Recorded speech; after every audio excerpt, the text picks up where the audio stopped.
Hello friends, welcome to my channel मास्ती की पाठशाला very learn English better through Bengali, যেখানে তোমরা ইংরেজি শিখবে বাংলায় অনেক বেটার ভাবে। ট্রান্সলেশনের ক্লাসে আবার একবার তোমাদের সবাইকে ওয়েলকাম করছি। আজকে ডাব্লিউবিসিএস মেন্স 2019 পরীক্ষাতে কম্পালসারি ইংলিশ পেপারে যে দুটি ট্রান্সলেশন এসেছিল তার মধ্যে দ্বিতীয় ট্রান্সলেশনটি আজকে আমরা সলভ করব। লাস্ট ক্লাসে ফার্স্ট ট্রান্সলেশনটা সলভ করেছিলাম। আই হোপ তোমরা সেই ভিডিওটা দেখেছো। যারা এখনো ভিডিওটা দেখোনি তাদের জন্য আমি এই ভিডিও ডেসক্রিপশন বক্সে তার লিঙ্ক দিয়ে দেবো, কিংবা বলতে পারো এই ভিডিওর আই বাটন থেকেও তোমরা সেই লিঙ্কটা পেয়ে যাবে। তাহলে শুরু করছি আজকের ট্রান্সলেশন ক্লাস। প্রথমে যে প্যাসেজটি দেওয়া ছিল পরীক্ষাতে সেই প্যাসেজটি একবার পড়ে তোমাদেরকে মানে বুঝিয়ে দিচ্ছি, তারপর প্রত্যেকটা লাইন বা প্রত্যেকটা সেন্টেন্স ধরে ধরে আমরা ট্রান্সলেশন করব। বলছে, কলেজ স্কোয়ার শ্যামাচরণ দে স্ট্রিটে দেব লাইব্রেরির ঘর জুড়ে সার সার বই। আমরা সবাই জানি যারা কলেজ স্ট্রিটে বই কিনতে যাই, শ্যামাচরণ দে স্ট্রিট খুব পরিচিত একটা স্ট্রিট, এবং সেখানে দেব লাইব্রেরির যে একটা ঘর, সেই ঘরে প্রচুর বই রয়েছে, মানে সারি সারি বই রয়েছে। নানা লেখকের মধ্যে আলাদা করে জায়গা রয়েছে তাঁর। এখানে তাঁর বলতে একজন বিশিষ্ট মানুষের কথা বলা হচ্ছে, যার বইগুলোও কিন্তু সেই আলমারিতে বা সেই বইয়ের যে তাক রয়েছে সেখানে নির্দিষ্ট জায়গায় রাখা আছে। সেদিক থেকেই কয়েকটি বর্ণ পরিচয় হাতে তুলে নিয়ে লাইব্রেরি ইনচার্জ বলেন। আমরা বুঝতে পারলাম এই বিশিষ্ট মানুষটি কার কথা বলা হচ্ছে। অবশ্যই ঈশ্বরচন্দ্র বিদ্যাসাগরের কথা বলা হচ্ছে, কারণ এখানে বর্ণ পরিচয় প্রসঙ্গ এসেছে। তো বর্ণ পরিচয় বই সেখান থেকে তুলে নিয়ে লাইব্রেরির ইনচার্জ তিনি বললেন, হঠাৎই যেন সকলে বিদ্যাসাগর নিয়ে মেতে উঠেছেন। আমাদের দোকানেই কয়েকদিনে অনেকেই বর্ণ পরিচয় নিতে এসেছেন। এসব মূর্তি ভাঙার জন্য হচ্ছে কিনা জানি না, তবে বিদ্যাসাগর কোথাও যেন নতুন করে জেগে উঠেছেন। আমরা বেশ কিছুদিন আগে একটি ঘটনা দেখেছিলাম যেখানে বিদ্যাসাগরের মূর্তি ভাঙা হয়েছিল। এই প্যাসেজটি কিন্তু সেই বিদ্যাসাগরের মূর্তি ভাঙার ওপরেই লেখা হয়েছে। বইপাড়ার খবর মানে কলেজ স্ট্রিটের খবর, এখন বহু প্রকাশনী সংস্থা পাবলিশিং হাউস বর্ণপরিচয় বই বিক্রি করলেও আগের বর্ণপরিচয় সত্ত্ব মানে কপিরাইট ছিল শুধু দেব সাহিত্য কুটিরের হাতে। শুধুমাত্র দেব সাহিত্য কুটিরের হাতেই কিন্তু বর্ণপরিচয়ের যে আসল মালিকানা কপিরাইট সেটা ছিল। তাদেরই একজন দেব লাইব্রেরিতে বসে সাদা ধুতি পাঞ্জাবি পরিহিত 70 বলেছিলেন, এবং তেমনই একজন ভদ্রলোক যার বয়স 70 বছর হয়ে গেছে, তিনি সাদা ধুতি পাঞ্জাবি পরে এসছেন। তিনি দেব লাইব্রেরিতে বসে বলছিলেন, সেদিন মিছিলটা কলেজ স্ট্রিট দিয়ে যাওয়ার আগেই আমি বাড়ি চলে গিয়েছিলাম। টিভি খুলে দেখি এই কাণ্ড। বিদ্যাসাগরের মূর্তি ভাঙা হয়েছে দেখে প্রথমে খারাপ লাগলেও পরে মনে হয়েছে এতে ওকে নিয়ে চর্চা বাড়ল, নইলে কাঁচের বাক্সে বন্দি লোকটাকে সকলে কতটা চিনতেন। তো এই জনৈক ভদ্রলোকের মতে এই যে বিদ্যাসাগরের মূর্তি ভাঙা হয়েছে সেটা প্রথমে খারাপ লাগলেও পরে তার মনে হয়েছে এই ঘটনার ফলে অনেক লোকজন বিদ্যাসাগরকে নিয়ে চর্চা করবে, বিদ্যাসাগরকে নিয়ে কথা বলবে। যারা জানতো না তারাও বিদ্যাসাগর সম্পর্কে জানতে পারবে। না হলে এতদিন ধরে কাঁচের বাক্সে বন্দি থেকে লোকটাকে আমরা কতটাই বা চিনতে পেরেছি। এই প্যাসেজটি তোমাদের ডাব্লিউবিসিএস মেন্স পরীক্ষায় 2019 দেওয়া ছিল। আজকে আমরা এই প্যাসেজের প্রত্যেকটা সেন্টেন্স ধরে ধরে ট্রান্সলেশন করব। ফার্স্ট সেন্টেন্সে বলছে, কলেজ স্কোয়ার শ্যামাচরণ দে স্ট্রিটে দেব লাইব্রেরির ঘর জুড়ে সার সার বই। দেখো, এখানে সাবজেক্ট বলতে কিন্তু সেরকম সাবজেক্ট নেই, তাহলে তোমাকে সাবজেক্ট একটা নিয়ে আসতে হবে। বলছে যে লাইব্রেরির ঘর জুড়ে সার সার বই, তুমি এটাকে এভাবেই বলতে পারো যে সেখানে অনেক বই ছিল দেব লাইব্রেরির ঘরেতে। এভাবে যদি সেন্টেন্সটা বলবে তাহলে তোমার সাবজেক্ট কি হচ্ছে, দেয়ার আর রোজ অফ বুকস। দেখো, এই যে সাবজেক্টটা রোজ অফ বুকস মানে বইয়ের সারি রয়েছে, এই যে সার সার বই, এটা আসলে রোজ অফ বুকস। রো মানে কি, তুমি সারি বলতে পারো, তাই না? আমরা ধরো যখন প্রেয়ার লাইনে দাঁড়াতাম স্কুলে, যে পরপর লাইন করে দাঁড়ানো হতো, তাই তো, এই যে রোজ, ঠিক আছে, রোজ অফ বুকস মানে পরপর বইয়ের যে সারি রয়েছে, ঠিক আছে। কোথায় রয়েছে? লাইব্রেরির ঘরে। তাহলে থ্রু আউট দ্য রুম, লাইব্রেরির ঘরে, throughout the room of Dev library, Dev লাইব্রেরির ঘরে। So throughout the room of Dev library. এবার দেখো, এই যে লাইব্রেরিটার পজিশনটা বলা হচ্ছে, কোথায় অবস্থিত, বলে Shyamacharan De street college square. তাহলে কি বলবো, সিচুয়েটেড, অবস্থিত। এই যে লাইব্রেরিটা situated on Shyamacharan De street, college square. তাহলে সেন্টেন্সটা দাঁড়ালো, there are rows of books throughout the room of Dev library situated on Shyamacharan De street, college square. এই যে লাইব্রেরিটা সেটা কিন্তু সিচুয়েটেড এখানে, তাই লাইব্রেরির পরে এই ফ্রেজটা আমরা বসিয়েছি। ওকে, এবং এই যে সার বই, তার মানে বইগুলো সারি করে সাজানো আছে, তাই জন্য রোজ অফ বুকস এই কথাটা বলা হচ্ছে। এবং ঘর জুড়ে আছে মানে through out the room. Okay, next সেন্টেন্সে বলা হচ্ছে নানা লেখকের মধ্যে আলাদা করে জায়গা রয়েছে তাঁর। ঠিক আছে, নানা লেখকের মধ্যে আলাদা করে জায়গা রয়েছে তাঁর। এবার তুমি বলতে পারো যে নানা লেখকের মধ্যে আলাদা করে জায়গা দেওয়া হয়েছে তাকে। ঠিক আছে, তাহলে সেন্টেন্সটা আমরা এভাবেই ট্রান্সলেট করতে পারি যে নানা লেখকের মধ্যে মানে অ্যামাং, মধ্যে মানে হচ্ছে অ্যামাং, অনেক লোকের মধ্যে, অ্যামাং বলছে নানা লেখকের মানে ডিফারেন্ট আদার অথার্স, নানা অন্য সমস্ত লেখক, ডিফারেন্ট আদার অথার্স। ওকে, এরপরে তোমার সাবজেক্ট হচ্ছে যে আলাদা করে জায়গা দেওয়া হয়েছে, আলাদা করে জায়গা রাখা হয়েছে। এই যে রাখা হয়েছে এটা কিন্তু প্যাসিভে, মানে জায়গাটা লাইব্রেরিয়ান বা লাইব্রেরির কোনো লোক রেখেছে। সো তুমি বলতে পারো এই যে আলাদা করে জায়গা রাখা হয়েছে তার জন্য, তাহলে আ স্পেশাল প্লেস, আলাদা করে জায়গা, স্পেশাল প্লেস রাখা হয়েছে যেটা আছে, তুমি বলতে পারো হ্যাজ বিন ইয়ারমার্কড, মানে একটা জায়গা নির্দিষ্ট করে চিহ্নিত করা হয়েছে। So has been earmarked. এখানে দেখো হ্যাজ বিন, এটা কিন্তু প্যাসিভ ভয়েস, হ্যাজ বিন, এবং তারপরে ভার্বের থার্ড ফর্ম ইয়ারমার্কড, সুতরাং বলতে পারো এটা প্যাসিভ ভয়েসে সেন্টেন্সটা লেখা হয়েছে। আর স্পেশাল প্লেস হ্যাজ বিন ইয়ারমার্কড তার জন্য, তাই তো, তাহলে ইয়ারমার্কড টু হিম, এটা হবে টু, এই প্রিপোজিশনটা বসবে ইয়ারমার্কডের পরে।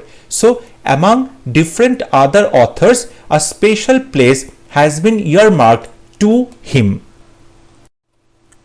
এরপরে বলা হচ্ছে সেদিক থেকেই কয়েকটি বর্ণপরিচয় হাতে তুলে নিয়ে লাইব্রেরির ইনচার্জ বলেন। আমরা প্রথমে এইটুকু পার্ট আমরা ট্রান্সলেট করে থাকি। দেখো বলছে সেদিক থেকেই কয়েকটি বর্ণপরিচয় হাতে তুলে নিয়ে, এই যে হাতে তুলে নিয়ে এটা কিন্তু একটা ফ্রেজ করে তোমরা বলতে পারো, হাতে তুলে নিয়ে, এটা একটা ফ্রেজ করে বলবো। তাহলে হাতে তুলে নিয়ে কয়েকটি বর্ণপরিচয়, হাতে তুলে নিয়ে কয়েকটি বর্ণপরিচয়। এরপরে তোমার সাবজেক্ট কোনটা আসছে, এই যে লাইব্রেরির ইনচার্জ, ইনি কিন্তু সাবজেক্ট, কাজটা কি করলেন, বললেন, এটা কিন্তু তোমার ভার্ব। তাহলে আমরা সাবজেক্ট পেলাম লাইব্রেরির ইনচার্জ এবং ভার্ব পেলাম বললেন বা বলেন। ওকে, আর বাদ বাকি যেটুকু আছে যে কয়েকটি বর্ণপরিচয় হাতে তুলে নিয়ে, এটা কিন্তু তুমি ফ্রেজ হিসাবে ইউজ করতে পারো। যেমন হাতে তুলে নিয়ে মানে হচ্ছে পিকিং আপ, এই যে পিক ভার্বের সাথে আমি আইএনজি বসাচ্ছি, picking up a few copies, হাতে তুলে নেন কি, কয়েকটি, আ ফিউ কপিজ, কিসের কপি, বর্ণপরিচয়ের কপি। তাহলে a few copies of the বর্ণপরিচয়াস, এখানে দেখো ফিউ কপিজ, কিছু সংখ্যক কপি, কিছু সংখ্যক বই, প্লুরাল নাম্বার, তাই এখানে নাউনটাও কিন্তু প্লুরাল হিসেবে বসবে। Picking up a few copies of the বর্ণপরিচয়াস, বর্ণপরিচয় বেশ কিছু কপি হাতে তুলে নিয়ে, তারপরে কি হলো, এই যে সাবজেক্ট আসছে লাইব্রেরির ইনচার্জ, দি লাইব্রেরি ইনচার্জ, তিনি কি করলেন, বললেন, সেড বললেন। এরপরে কোটেশনের মধ্যে যে কথাটা আছে সেটা লিখতে হবে, হঠাৎই যেন সকলে বিদ্যাসাগর নিয়ে মেতে উঠেছেন। এখানে সাবজেক্ট কোনটা, সকলে মানে এভরিওয়ান, প্রত্যেকে, এভরিওয়ান। ঠিক আছে, ভার্ব কোনটা, এই যে মেতে উঠেছে, এটা হচ্ছে তোমার ভার্ব। ওকে, তো সাবজেক্ট পেলাম সকলে, ভার্ব পেলাম মেতে উঠেছে, কাকে নিয়ে, বিদ্যাসাগরকে নিয়ে। ওকে, সো হঠাৎই মানে সাডেনলি বলতে পারো, বা অল অফ এ সাডেন এটাও বলতে পারো, সাডেনলি বা অল অফ এ সাডেন। এবার সাবজেক্ট আসছে এভরিওয়ান, সকলে, এভরিওয়ান। এবার মেতে উঠেছেন, তাহলে হ্যাজ বিকাম এনামার্ড মানে একদম মুগ্ধ হয়ে গেছেন, এনামার্ড, মেতে উঠেছেন, পাগলামো করছে। So suddenly everyone has become enamoured, কাকে নিয়ে, বিদ্যাসাগরকে নিয়ে। তাহলে enamoured of Vidyasagar. Suddenly, everyone has become enamored of Vidyasagar. এরপরে বলা হচ্ছে আমাদের দোকানেই কয়েকদিনে অনেকেই বর্ণপরিচয় নিতে এসেছেন। আমাদের দোকানেই কয়েকদিনে অনেকেই বর্ণপরিচয় নিতে এসেছেন। এখানে সাবজেক্ট কোনটা? অনেকেই, এটা হচ্ছে তোমার সাবজেক্ট। অনেকেই মানে অনেক মানুষ, সাবজেক্ট। এরা কি করেছে? এরা এসেছেন। এসেছেন এটা ভার্ব। কি করতে এসেছেন? বর্ণপরিচয় নিতে। এই যে বর্ণপরিচয় নিতে, এর জন্য কিন্তু আমাদের একটা ইনফিনিটিভ ইউজ করতে হবে। তাহলে প্রথমে সাবজেক্টটা বসাই, অনেকেই মানে মেনি পিপল, মেনি পিপল, অনেকেই। তারা কি করছে? এসেছেন মানে have come, many people have come, এসেছেন। বলছে কোথায়? আমাদের দোকানেই, আমাদের দোকানেই এসেছে তারা, মানে only to our stall, only to our stall, আমাদের দোকানে তারা এসেছেন। এবার কি করতে এসেছেন? বর্ণপরিচয় নিতে, মানে বর্ণপরিচয় কিনতে। এই যে কিনতে, তার মানে infinitive to buy, to buy. এই যে তে আসছে বাংলাতে, কিনতে, তার মানে টু এবং তারপরে ভার্বের প্রেজেন্ট ফর্ম বসবে, ইনফিনিটিভ তৈরি করবে। So to our stall, to buy, কি কিনতে এসেছে? বর্ণপরিচয়া। সো টু বাই বর্ণপরিচয়া। তাহলে বর্ণপরিচয়টা কিনতে এসছে আমাদের দোকানে হয়ে গেল কয়েকদিন, কয়েকদিনেই, মানে তুমি বলতে পারো in the last few days, in the last few days, গত কয়েকদিনে, in the last few days. তাহলে সেন্টেন্সটা দাঁড়ালো many people have come only to our stall to buy বর্ণ পরিচয়া in the last few days. Next sentence, এসব মূর্তি ভাঙার জন্য হচ্ছে কিনা জানি না। এই সব মানে এই যে ঘটনাগুলো ঘটছে, এই যে সবাই বিদ্যাসাগরকে নিয়ে আলোচনা করছে, এই ঘটনাগুলোর কথা বলা হচ্ছে। এই সব ঘটনা মূর্তি ভাঙার জন্য হচ্ছে কিনা জানি না। এখানে সাবজেক্ট দেখো আমি, মানে আমি জানি না।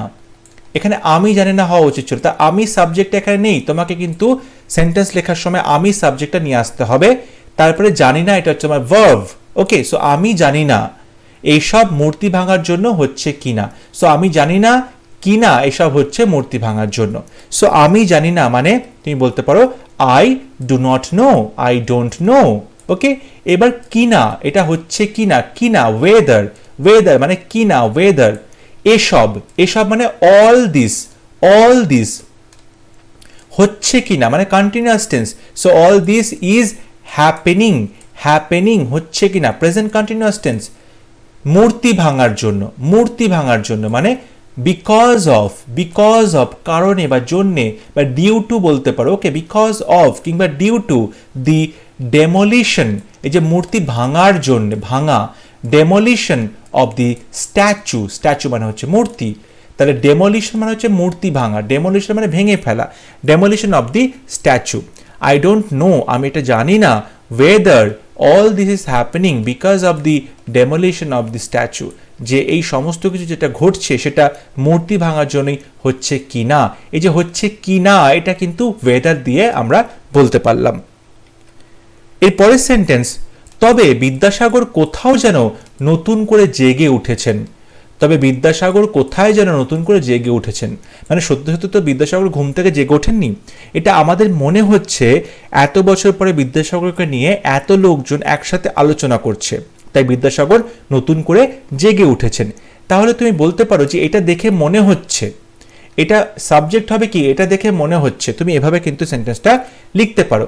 সো বাট, যেহেতু তবে বলেছে, বাট সামহাউ, তবে, বাট সামহাউ, তবে এই যে মনে হচ্ছে, কোথাও যেন মনে হচ্ছে, এই যে it seems, it seems that, যে কি মনে হচ্ছে, there has been a resurgence of Vidyasagar, সেখানে যেন নতুন করে জেগে উঠেছেন। তাহলে there has been, there has been a resurgence of Vidyasagar, Vidyasagar কোথাও যেন নতুন করে জেগে ওঠে, যে রিসার্জেন্স, নতুন করে আবির্ভূত হয়েছেন, রিসার্জেন্স। ওকে, নেক্সট সেন্টেন্স, বইপাড়ার খবর, এখন বহু প্রকাশনী সংস্থা বর্ণপরিচয় বই বিক্রি করলেও আগের বর্ণপরিচয় সত্ত্ব ছিল শুধু দেব সাহিত্য কুটিরের হাতে।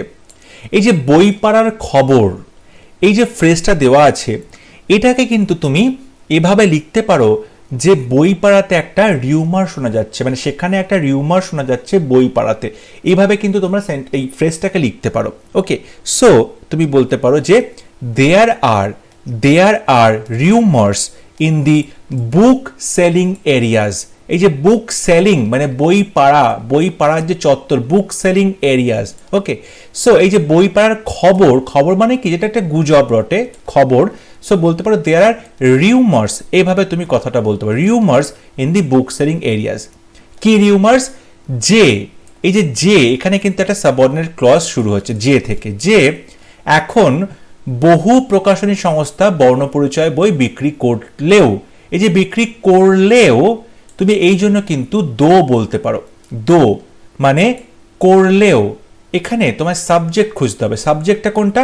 এই যে বহু প্রকাশনী সংস্থা, মানে মেনি পাবলিশিং হাউসেস, এই যে প্রকাশনী সংস্থা, পাবলিশিং হাউসেস, এরা কি করছে? এরা বই বিক্রি করছে, এটা হচ্ছে তোমার সাবজেক্ট। তাহলে দে আর সেলিং, বই বিক্রি করছে। সেলিং কি বিক্রি করছে? বর্ণপরিচয় বই বিক্রি করছে। তাহলে কপিজ অফ বর্ণপরিচয়াস, তার মানে এই যে বহু প্রকাশনী সংস্থা বই বিক্রি করছে বর্ণপরিচয়, এটা করলেও, মানে এটা করলেও, এরপরে কমা আসছে, তারপরে বলছে আগের বর্ণপরিচয় সত্ত্ব ছিল শুধু দেব সাহিত্য কুটিরের হাতে। এই যে বর্ণপরিচয়ের সত্ত্ব, এই যে সত্ত্ব, ঠিক আছে, এটা হচ্ছে কপিরাইট। তাহলে এই যে সত্ত্ব ছিল, এটা কিন্তু সত্ত্বটা তোমার সাবজেক্ট হচ্ছে। তাহলে সত্ত্ব কিসের সত্ত্ব? বর্ণপরিচয়ের সত্ত্ব। এই বর্ণপরিচয়ের সত্ত্বটা সাবজেক্ট হচ্ছে। এরপরে ভার্ব কোনটা হচ্ছে? ছিল, এটা তোমার ভার্ব হচ্ছে, ছিল কাদের হাতে? দেব সাহিত্য কুটিরের হাতে। তাহলে এই সেন্টেন্সটা আমরা এভাবেই লিখবো, দি কপিরাইট অফ বর্ণপরিচয়া, দি কপিরাইট, এই যে সত্ত্ব, কপিরাইট অফ বর্ণপরিচয়া ছিল মানে ওয়াজ, কাদের হাতে? শুধু, এই যে শুধু দখল করেছিল, শুধু হাতে ছিল, তুমি বলতে পারো ওন্ড, মানে কপিরাইট ওন করে, কপিরাইট দখল করে, ওন নিজের অধিকারে আছে কপিরাইটটা, ওন্ড এক্সক্লুসিভলি, শুধুমাত্র দেব সাহিত্য কুটিরে, তার মানে বাই দেব সাহিত্য কুটির। এই যে copyright of Barnaparichay was owned মানে হচ্ছে দখল করেছে, মালিকানা সত্ত্ব ছিল, ওন্ড এক্সক্লুসিভলি, শুধুমাত্র বাই দেব সাহিত্য কুটির।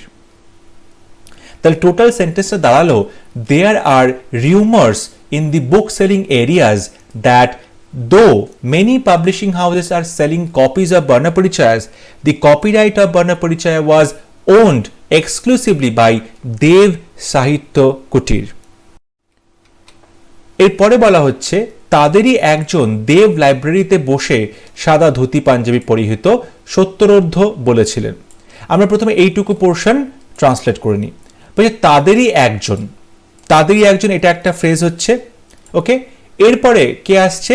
দেব লাইব্রেরিতে বসে, এটা একটা ফ্রেজ আসছে। কিভাবে বসে? সাদা ধুতি পাঞ্জাবি পরিহিত, এটা একটা ফ্রেজ হচ্ছে, ধুতি পাঞ্জাবি পরিহিত। তারপরে সত্যরোদ্ধ, এটা একটা ফ্রেজ হচ্ছে, বলেছিলেন। দেখো এইটুকু সেন্টেন্স আমরা কতগুলো পার্টে ভাঙলাম। তাহলে প্রথমে বলবো তাদেরই একজন কে? সত্যরোদ্ধ, মানে 70 বছরের বেশি বয়স, সত্যরোদ্ধ, তাদেরই একজন সত্যরোদ্ধ সাদা ধুতি পাঞ্জাবি পরে দেব লাইব্রেরিতে বসে বলেছিলেন। তাহলে এই যে তাদেরই একজন, এটা কিন্তু তোমার সাবজেক্ট হচ্ছে, এবং তারপরে ভার্ব কোনটা হচ্ছে? এই যে বলেছিলেন, এটা তোমার মেইন ভার্ব হচ্ছে। আর বাদবাকি যেগুলো বললাম এগুলো কিন্তু আমরা বলতে পারি যে ফ্রেজ তৈরি করা হচ্ছে। ওকে, তাহলে তাদেরই একজন মানে ওয়ান অফ দেম, তাদেরই একজন। সত্যরোদ্ধ মানে আ সেপ্টুয়াজেনারিয়ান মানে হচ্ছে 70 বছরের বেশি বয়স, তাকে আমরা সেপ্টুয়াজেনারিয়ান বলবো। যার বয়স 60 বছর তাকে আমরা হেক্সটাজেনারিয়ান বলবো। যার বয়স 90 বছর তাকে আমরা ননাজেনারিয়ান বলবো। যার বয়স 80 ইয়ার্স তাকে আমরা অক্টোজেনারিয়ান বলবো। এই শব্দগুলো কিন্তু তোমাদের মাথায় রাখতে হবে।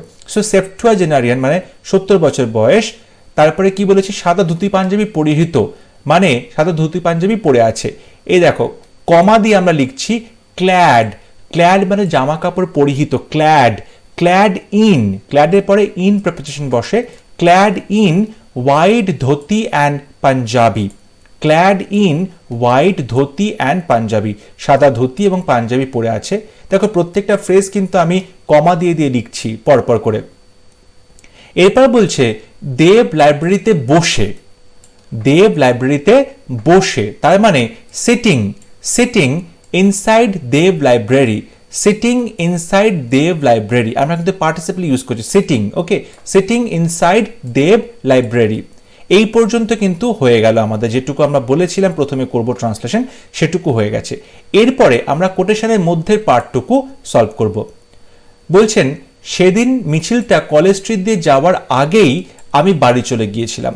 দেখো দুটো কাজ হয়েছে, মিটিংটা মানে মিছিলটা কলেজ স্ট্রিট দিয়ে গেছে আর এই বক্তা বা স্পিকার বাড়ি চলে গেছে। কোন কাজটা আগে হয়েছে? বক্তা বাড়ি চলে যাওয়াটা, তারপরে মিছিলটা কলেজ স্ট্রিট দিয়ে গেছে। যখন অতীতকালে দুটো কাজ হয়েছে তখন যে কাজটা আগে হয়েছে তার সাথে আমরা পাস্ট পারফেক্ট টেন্স ইউজ করি এবং যে কাজটা পরে হয়েছে তার সাথে আমরা সিম্পল পাস্ট টেন্স ইউজ করি। এখানে আমরা দেখতে পাচ্ছি এই যে বাড়ি চলে গিয়েছিলাম এটা কিন্তু আগে হচ্ছে, কারণ স্ট্রিট দিয়ে যাবার আগেই বাড়ি চলে গেছিলাম। তাহলে আমি বাড়ি চলে গিয়েছিলাম এটা কিন্তু তোমরা প্রথমে বসবে এবং এটা পাস্ট পারফেক্ট টেন্সে হবে। সো আমি, আই হ্যাড, তারপর রিটার্ন, ওকে, ভার্বের থার্ড ফর্ম বসছে, আই হ্যাড রিটার্ন হোম, আমি বাড়ি পৌঁছে গেছিলাম সেই দিন। এই যে সেই দিন মানে পার্টিকুলার সেই দিনের কথাই বলা হচ্ছে, on that very day, on that very day, ঠিক সেই দিনকার কথাই বলা হচ্ছে। কার আগে? কলেজ স্ট্রিট যাওয়ার আগে। So before, before the procession, এই যে মিছিল প্রসেশন কি করেছিল? কলেজ স্ট্রিট দিয়ে যাওয়ার আগে মানে কলেজ স্ট্রিট পেরোনোর আগে। So the procession crossed, crossed College Street, এটা সিম্পল পাস্ট টেন্স করা হয়েছে কারণ এই কাজটা পরে হয়েছে। So crossed College Street. One of them, a septuagenarian clad in white dhoti and Punjabi sitting inside Deb library said, I had returned home on that very day before the procession crossed college street. এরপরে বলছেন TV খুলে দেখি এই কাণ্ড, TV খুলে দেখি, এই যে খুলে দেখি, ওকে, কি খুলে দেখি? টিভি খুলে দেখি যে এই কাণ্ড হয়েছে। সো আমরা প্রথমে বলবো টিভি খুলে, খুলে দেখি, সুইচটা অন করে দেখা, তাই তো, টিভিটা চালু করে দেখা। So switching, switching on the TV, এই দেখো এখানেও আবার সুইচ ভার্বের সাথে আইএনজি বসানো হয়েছে। সুইচিং অন দি টিভি, টিভিতে খুলে, টিভিটা খুলে, ওকে। এরপরে এই কাণ্ড, দেখো এখানে কোথাও সাবজেক্ট নেই, এই কাণ্ড কোথাও সাবজেক্ট নেই, সুতরাং তোমাকে একটা সাবজেক্ট নিয়ে আসতে হবে যে টিভি খুলে আমি দেখতে পেলাম এই কাণ্ড, আমি দেখতে পেলাম এই কাণ্ড। সো এখানে আমি মানে আই সেন্সে ইউজ করবে, দেখতে পেয়েছিলাম, so I came to know, জানতে পেরেছিলাম, আই কেম টু নো, জানতে পেরেছিলাম, came to know, okay.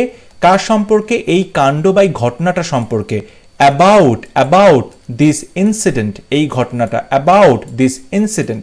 So switching on the TV, I came to know about this incident. এরপরে বলছেন বিদ্যাসাগরের মূর্তি ভাঙা হয়েছে দেখে প্রথমে খারাপ লাগলেও পরে মনে হয়েছে এতে ওকে নিয়ে চর্চা বাড়ল। এখানে অনেকটা পার্ট আছে, আমরা এক একটা পার্ট ধরে ধরে ট্রান্সলেট করব। বিদ্যাসাগরের মূর্তি ভাঙা হয়েছে দেখে প্রথমে খারাপ লাগলেও, এই যে প্রথমে, প্রথমে খারাপ লাগলেও মানে প্রথমে আমার খারাপ লাগলেও, তাই তো, তাই প্রথমে মানে ইনিশিয়ালি, ওকে, এরকমভাবে বলতে পারো, প্রথমে আমার খারাপ লাগলেও পরে গিয়ে বিদ্যাসাগরের মূর্তি ভাঙা হয়েছে দেখে পরে মনে হয়েছে। তাহলে প্রথমে খারাপ লাগলেও এটা আমরা বলে দিই, লাগলেও মানে অলদো বা দো, এরকমভাবে সেন্টেন্স শুরু করবে, অলদো, প্রথমে মানে ইনিশিয়ালি, প্রথমে মানে ইনিশিয়ালি। তারপরে বলছে কি খারাপ লাগলেও, এই যে খারাপ লাগা এটা কিন্তু তোমার ভার্ব হচ্ছে, মানে প্রথমে অলদো ইনিশিয়ালি, যদিও প্রথমে আমি, আমার খারাপ লাগলেও, আমার খারাপ লাগলেও, তাহলে আই কি হবে? আই বিকেম টেরিবলি ডিসমেড, ডিসমেড মানে প্রচন্ডভাবেই খারাপ লাগা, হতাশ লাগা, টেরিবলি মানে প্রচন্ডভাবে। সো আই বিকেম টেরিবলি ডিসমেড, আমি প্রচন্ডভাবে খারাপ লাগলেও, কি দেখে খারাপ লাগলো? এই যে বিদ্যাসাগরের মূর্তি ভাঙা হয়েছে দেখে, এই যে দেখে মানে সিইং, সিইং দ্যাট, কি দেখে? Seeing that the statue of Vidyasagar, এই যে বিদ্যাসাগরের মূর্তি, স্ট্যাচু অফ বিদ্যাসাগরের মূর্তি ভাঙা হয়েছে। এখানে দেখো ভাঙা হয়েছে মানে কাজটা করা হয়েছে, অন্য কেউ কাজটা করেছে, মানে এটা প্যাসিভ ভয়েস হবে। তাহলে statue of Vidyasagar was, passive voice করবো, তার মানে সাবজেক্টের পরে আমি বি ভার্ব বসাবো এবং তারপরে ভার্বের থার্ড ফর্ম বসাবো, ভ্যান্ডালাইজড। ভ্যান্ডালাইজড মানে হচ্ছে যে মূর্তি যে ভাঙা হলো তখন তাকে আমরা ভ্যান্ডালাইজড বলে থাকি, ভাঙচুর করা হয়েছে, ভ্যান্ডালাইজড। সো ভ্যান্ডালাইজ ভার্বের থার্ড ফর্ম ভ্যান্ডালাইজড বসানো আছে। তাহলে যেটা হলো যে বিদ্যাসাগরের মূর্তি ভাঙা হচ্ছে দেখে প্রথমে খারাপ লাগলেও এই পর্যন্ত কিন্তু আমাদের কমপ্লিট হয়ে গেল। এরপরে বলছে পরে মনে হয়েছে, পরে মনে হয়েছে মানে পরে আমার কাছে পরিষ্কার হয়েছে ব্যাপারটা। সো পরে মানে কি লেটার, লেটার এটি আমার কাছে পরিষ্কার হয়েছে, এটি আমার কাছে পরিষ্কার হয়েছে মানে এই বিষয়টি, তাহলে এটা এই বিষয়টিতে তোমার সাবজেক্ট হচ্ছে, তার মানে ইট। ওকে, পরিষ্কার হয়েছে মানে মনে হয়েছে, মানে ইট became crystal clear, crystal clear একদম জলের মতো স্বচ্ছ হয়ে পরিষ্কার হয়ে গেছে আমার কাছে। কি পরিষ্কার হয়েছে? যে আমার কাছে মানে টু মি। ওকে, কি পরিষ্কার হয়েছে? যে এতে ওকে নিয়ে চর্চা বাড়লো। এই যে বলছি এখানে একটা সাবঅর্ডিনেট ক্লজ দ্যাট শুরু হবে।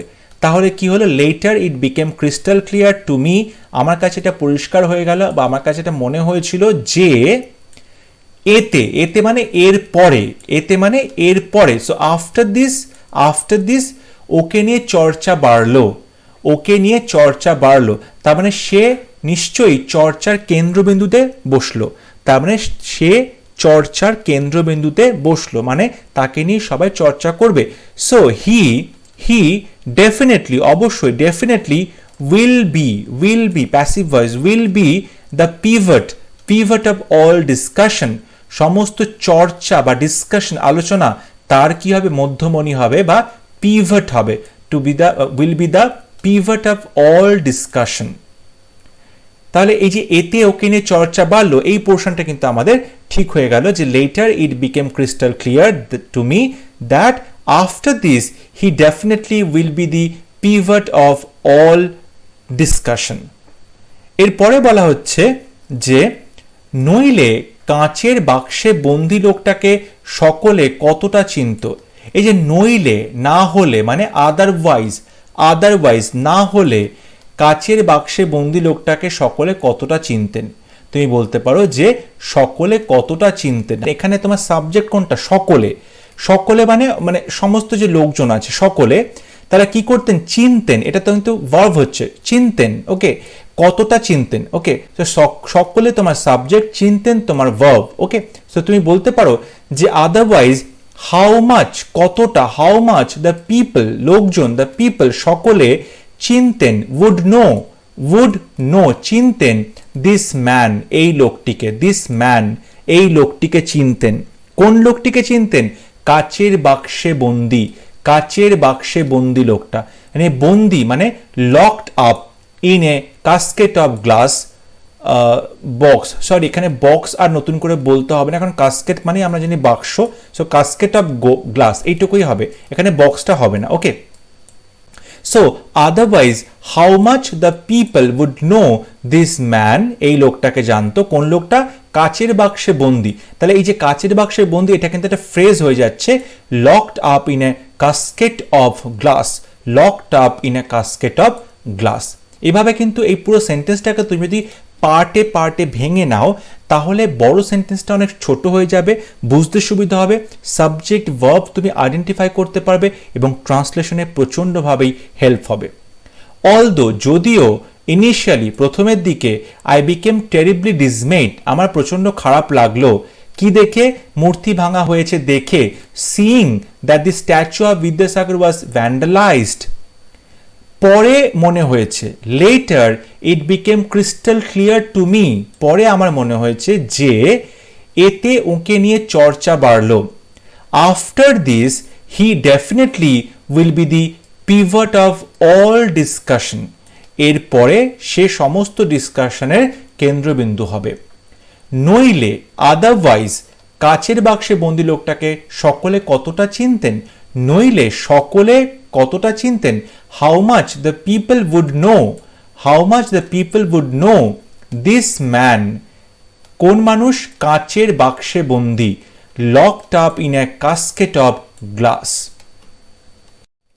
আই হোপ আজকে ক্লাস তোমাদের ভালো লেগেছে, প্রত্যেকটা সেন্টেন্সের ট্রান্সলেশন বুঝতে পেরেছো। কোথাও প্রবলেম হলে অবশ্যই তোমরা আমাকে কমেন্টে বলবে। বাড়িতে খুব ভালো করে প্র্যাকটিস করো, কারণ প্রত্যেকটা টপিক ডেসক্রিপটিভ ইংলিশে বাড়িতে রোজ প্র্যাকটিস না করলে তোমাদের কিন্তু ফ্লুয়েন্সি আসবে না, পরীক্ষাতে অবশ্যই প্রবলেম ফেস করবে। তাই বাড়িতে তোমরা প্রবলেম ফেস করো, বাড়িতে তোমরা ভালো করে প্র্যাকটিস করো, যাতে পরীক্ষাতে গিয়ে খুব সুন্দর করে তোমরা আনসার করতে পারো। যদি ভিডিও ভালো লেগে থাকে অবশ্যই ভিডিওটি লাইক করবে, শেয়ার করবে, and don't forget to subscribe to my channel.